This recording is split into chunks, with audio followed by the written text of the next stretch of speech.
Hi friends, எல்லாருக்கும் வணக்கம். இன்றைக்கி காலையிலேருந்து ஈவினிங் வரைக்கும் சுத்தமாக நான் மிஷினில் உட்காந்து தைக்கவே இல்லை.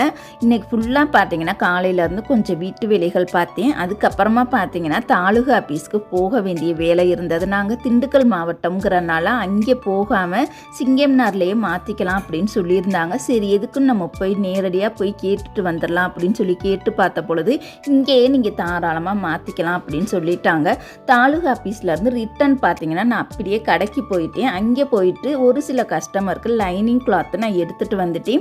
வீட்டில் இருந்து கிளம்பும் போதே பார்த்தீங்கன்னா எந்தெந்த ப்ளவுஸுக்கு லைனிங் எடுக்கணுங்கிறத சின்ன சின்ன பீஸாக நம்ம வந்து கட் பண்ணிட்டேன். அதுக்கப்புறமா கடையில் போய் எடுக்கிறதுக்கு ரொம்ப ஈஸியாக இருந்தது. ஜவுளி கடையிலே பார்த்தீங்கன்னா கிட்டத்தட்ட 1 மணி நேரம் ஆயிடுச்சு. அந்த கடையிலேருந்து வீட்டுக்கு வரும்பொழுது பார்த்தீங்கன்னா கரெக்டாக 4 மணி ஆயிடுச்சு. 4 மணிக்கு வந்ததுக்கு அப்புறமா 2 வாழைப்பழம் சாப்பிட்டதுக்கு அப்புறமா இந்த 3 துணியுமே நான் கட் பண்ணி வச்சு நைட்டு தான் தைக்க